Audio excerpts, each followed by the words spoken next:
Ziyoda opa, sizni peshqadamlik sari rubrikasida ko'rib turganimizdan xursandmiz. Seminardan nimalarni o'rgandingiz? Hayotingizda qo'lla oldingizmi olgan bilimlaringizni? Ayol kishi necha yoshda bo'lishidan qat'iy nazar ilm olishdan to'xtash kerak emas ekan, davom ettirish kerak ekan. Beshikdan to qabrgacha ilm izla degan qoidaga amal qilmoqchiman. Kurslarimizdan olgan natijalaringiz haqida to'xtalib o'tsangiz? Natijalarim juda yuqori. Ayniqsa birinchi boshlaganimda uyda o'tirgan ayol edim. Kitobxonlik kursida o'qib ancha narsa oldim. Farzand tarbiyasi, oilaga bo'lgan kerakli narsalar, ma'lumotlar, kitob xazina ekan, kitobdan ko'p narsa olsa bo'lar ekan. Qiziqib hamma kurslarda o'qib, o'zimni tajribam oshdi. Hayotga kerakli, jamiyatga kerakli bo'lgan narsalarni o'rgandim.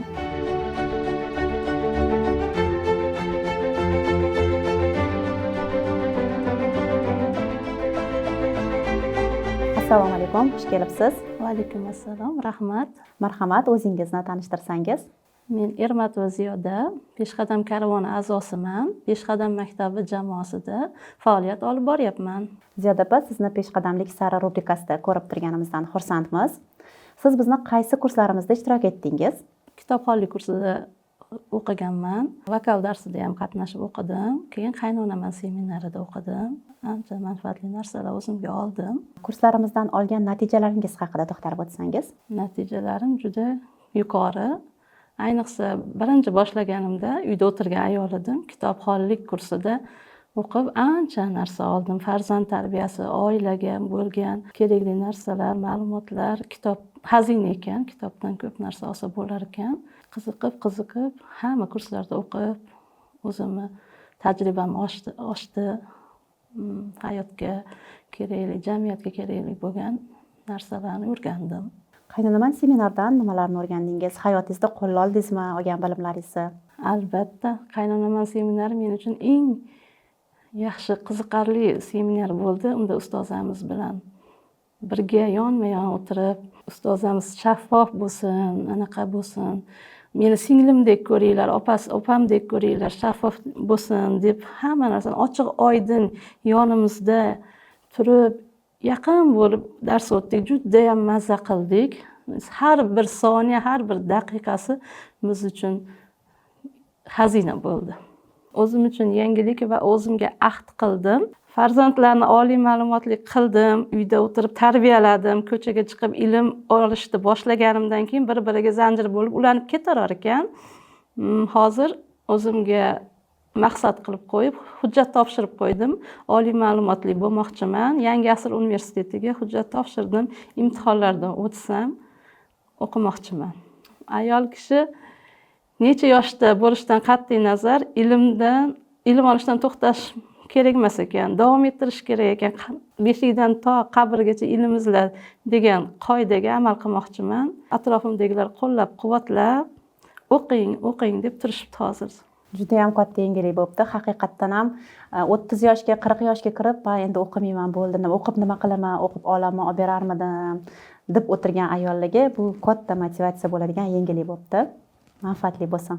Kurslarni o'qish jarayonida qandaydir qiyinchiliklar sizda bo'ldimi? Qiyinchiliklar boshida, endi uyda o'tirgan ayol birdaniga ko'chaga chiqdim. Oilamdagi mas'uliyatim, ayollik, onalik mas'uliyatim, ro'zg'or ishlaridan qiynalib qolamanmi deb o'ylagandim. Boshida ozgina 15 kuncha qiynaldim. Keyin ayol uddalar ekan hamma narsani. Hammasiga ulgurib, ham ilm olishga, ham bu yoqdagi vazifalarni bajarishga uddaladim. Hech qanday qiyinchilik bo'lmadi. Atrofimdagilar qo'llab-quvvatlab turdi. Ayniqsa xo'jayinim, qizlarim, farzandlarim, kelinim qo'llab-quvvatlab, "Oyijon, o'qing" deb adeshka berib qo'llab-quvvatlab turdi. Juda ham yaxshi. Ziyoda opa, Peshqadam maktabi bu siz uchun nima? Peshqadam maktabi bu ummon, dengizga qiyoslayman.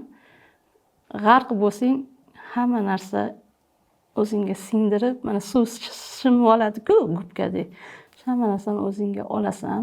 Bu yerdagi muhit, jamoa a'zolari o'ziga tortadi-da. Yoqtiraman bu yoqda yurishni.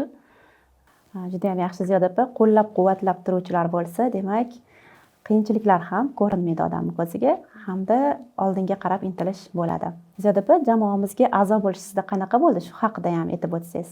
Jamoaga a'zo bo'lish muhit o'ziga tortgan. O'zim shu yerda qiziqish bildirib, ishtiyoq bilan kelib yurdim va ustozlarni nazariga tushdim. Keyin jamoaga a'zo qilib taklif bildirishganda xursand bo'lib, sidqi dildan qabul qildim. Yaxshi, hozir faoliyat olib boryapman. Jamoamizda ekanligingizdan biz ham xursandmiz. Tashrifingiz va mazmunli suhbatingiz uchun sizga rahmat. Rahmat sizlarga ham. Agar siz ham peshqadam maktabi kurslarida ishtirok etib, peshqadamlik sari qadam bosgan bo'lsangiz, peshqadamlik sari rubrikamizda siz ham ishtirok etishingiz mumkin. Buning uchun quyidagi manzilga murojaat eting.